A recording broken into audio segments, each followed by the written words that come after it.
जय हो द्वारकाधीश। आज का टॉपिक है आप दोनों एक हो जाए, बस यही है उनकी चाहत। तो क्या है उस पर्सन के दिल के जज्बात, ये जानने की कोशिश करेंगे हम आज के रीडिंग से। रोमांस एंजल डेक लेने वाले हैं एंजल्स की गाइडेंस लेने के लिए, और साथ ही साथ फैमिली ओरेकल भी लेने वाले हैं घर के कुछ हालात जानने के लिए, और लेने वाले हैं लव ओरेकल। तो शुरुआत करते हैं हम कार्ड शफल करके। 5 कार्ड लेंगे।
पहला जो कार्ड है वो है नीड स्पेस। तो हो सकता है इस पर्सन ने थोड़ा इस रिश्ते में आगे बढ़ने के लिए आपसे वक्त मांगा था, यानी कि उनके कुछ फैमिली इश्यूज हो सकते हैं जिनके साथ उन्हें डील करना था, या फिर हो सकता है किसी को कुछ करियर से जुड़ी कुछ प्रॉब्लम्स आ रही थी जो ये बातें आपसे शेयर नहीं करना चाहते थे, जिसलिए इन्होंने थोड़ी सी स्पेस मांगी थी, थोड़ा सा ब्रेक लिया था इस रिश्ते में, ऐसा आप कह सकते हैं। और अब जब शायद सब कुछ सॉर्ट आउट होने की कगार पे है तो उन्हें लग रहा है कि अब वो आपसे मिल के सब बता सकते हैं, क्लियर कर सकते हैं कि उन्होंने ये स्पेस क्यों ली थी, और यही वजह है कि अब शायद ये पर्सन रेडी हो रहा है आपके साथ आगे बढ़ने के लिए, और इसलिए ये चाहते हैं आप दोनों एक हो जाए। फिर है स्पीचलेस। तो शायद पास में ऐसी कुछ बातें थी जो ये रिवील नहीं कर पा रहे थे, और शायद ऐसी बातें थी जो वो ना तो आपको समझा सकते थे और ना ही शायद आप समझ सकते थे, जिस वजह से थोड़ा सा स्पीचलेस एक लम्हा आप दोनों के बीच में जा चुका है। एक ऐसा वक्त भी आप दोनों ने शायद देखा है जहाँ पे कुछ लोग शायद अभी भी नो कांटेक्ट जोन में है, लेकिन इसका मतलब ये नहीं है कि ये पर्सन आपके बारे में सोचते नहीं है। नेक्स्ट है ट्राई हॉबी। इस पर्सन ने शायद खुद को थोड़ा सा डिस्ट्रैक्ट करने के लिए कुछ ट्राई आउट किया हो सकता है, और जैसे कई सारी बातें जब दिलो दिमाग में चलती रहती है तो इंसान को बिल्कुल भी क्लैरिटी नहीं मिलती, लेकिन हम जब अपनी मर्जी का कुछ ऐसा खुशी का करते हैं तो ऑब्वियसली रिलैक्सेशन बन जाता है और एक मूड चेंज हो जाता है। वैसे ही ये पर्सन शायद अब रिलैक्सेशन के मूड में पहुंच चुके हैं, यानी कि स्ट्रेस उन्होंने रिलीज कर लिया है। जो भी बर्डन शायद उनके दिल पे थे या दिमाग पे थे वो अब हट चुके हैं, जिसकी वजह से अब ये यूनियन के बारे में शायद सोच रहे हैं। नेक्स्ट है I want my relationship back. तो ये कार्ड तो यही बताता है कि शायद कुछ लोग ऐसे भी हैं जिनका ऑलरेडी ब्रेकअप वगैरह भी हो चुका है, या फिर उन्होंने पास्ट में डिसाइड किया था कि इससे आगे हम जिंदगी में एक दूसरे के साथ आगे नहीं बढ़ सकते। और ऐसा अगर किसी के साथ हुआ है तो ये पर्सन दोबारा आपसे यही बातें कहना चाहते हैं कि वो आज भी आपको वापस पाना चाहते हैं, यानी कि इस रिलेशनशिप को वो कंटिन्यू करना चाहते हैं। नेक्स्ट है आर यू मिसअंडरस्टैंडिंग। कुछ लोगों के बीच में शायद कुछ गलत फहमियाँ हुई थी, ये फैमिली की वजह से भी हो सकता है हुई थी, या फिर इस पर्सन से शायद किसी ने कुछ क्लैरिटी मांगी थी और मिली नहीं थी। कुछ लोगों के बीच में अगर गलत फहमियाँ हो गई थी या फिर किसी ने ऐसा क्रिएट किया था, तो ये पर्सन चाहते हैं कि उन मिसअंडरस्टैंडिंग्स को आप दोनों के बीच में से ये दूर करें, जिसकी वजह से आप इजीली एक दूसरे से दोबारा कनेक्ट हो पाएँ जैसे पहले कनेक्ट होते थे। और फाइनल कार्ड है फर्स्ट लुक। जब पहली बार आप मिले थे तो शायद किसी को तो किसी से देखते ही प्यार हो गया था।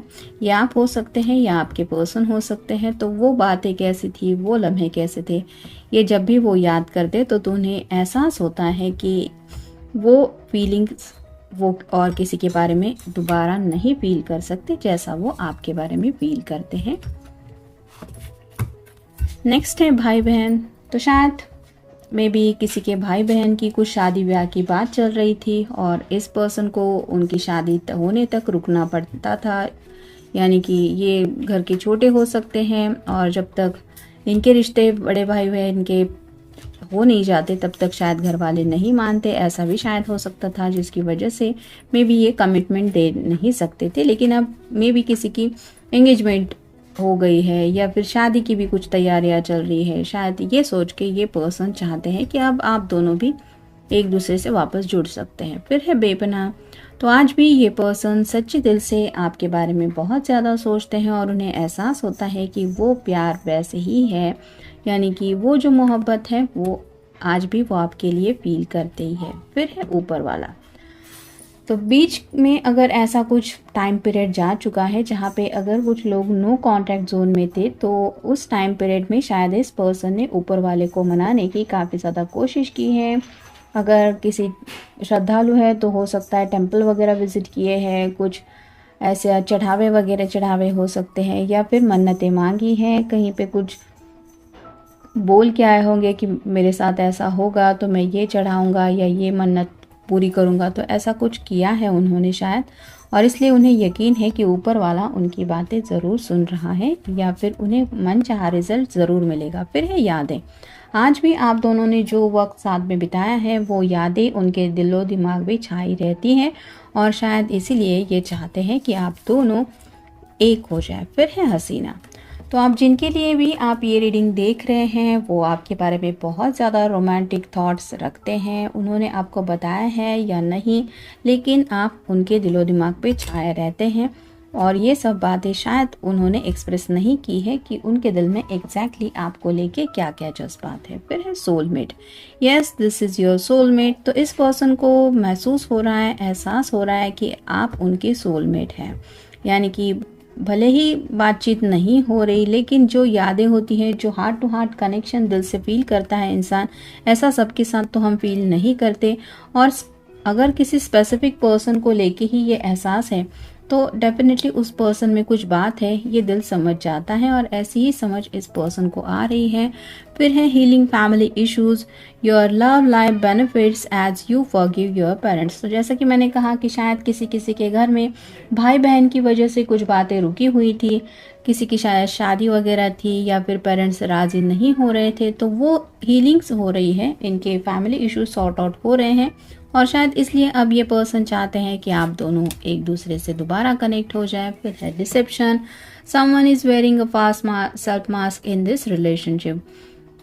तो कुछ लोगों के बीच में शायद ये गलत फहमियाँ हुई थी कि ये पर्सन ने धोखा दिया है और शायद ये मिसअंडरस्टैंडिंग वो क्लियर करना चाहते हैं। मतलब उस वक्त अगर आपने या फिर किसी ने किसी के ऊपर डाउट लिया था तो उस पर्सन के पास उस वक्त जवाब नहीं था क्योंकि हालात वैसे नहीं थे, लेकिन अब जब ये मिसअंडरस्टैंडिंग दूर करने के बारे में वो सोच रहे हैं तो उन्हें पता है कि क्या बातें वो रिवील कर सकते हैं, क्या हालात थे, क्या मसले थे, ये सब वो बताने की हालत में है और शायद यही सच्चाई वो आपको बता के आपके साथ वापस जुड़ना चाहते हैं। फिर है chemistry. There is a strong magnetic attraction here. तो आज भी उन्हें यकीन होता है कि आपको तो वो अपना सोलमेट मानते ही है, लेकिन साथ ही साथ जैसी केमिस्ट्री वो आपके साथ फील करते हैं, यानी कि दूरियां भले ही हो लेकिन अट्रैक्शन लेवल सेम ही है। वो ना तो आपको भूल पा रहे हैं, ना ही ज़िंदगी में आगे बढ़ रहे हैं, मतलब उनका दिल रेडी नहीं हो रहा है आपके सिवाय किसी और के बारे में सोचने को। और फाइनल कार्ड है finances and career. Financial issues are a factor in your love life right now. तो जैसे कि मैंने कहा कि कुछ लोगों के रिश्ते में शायद फाइनेंशियल कुछ मसले थे, जो मसले सॉर्ट आउट होने ज़रूरी थे, और ये सब करियर से जुड़ी बातें शायद वो आपको बताना नहीं चाहते थे। और अब धीरे धीरे जब ये बातें सॉर्ट आउट हो रही हैं, वो मसले इन्होंने सॉल्व कर लिए हैं, तो अब ये चाहते हैं कि आप दोनों एक हो जाएं। और यही सब बातें शायद वो आपके सामने रखना चाहते हैं, क्योंकि पास में उनके पास जवाब नहीं था, इसलिए शायद उन्होंने साइलेंट मोड ले लिया था। तो ये था रीडिंग। मिलेंगे नेक्स्ट रीडिंग में।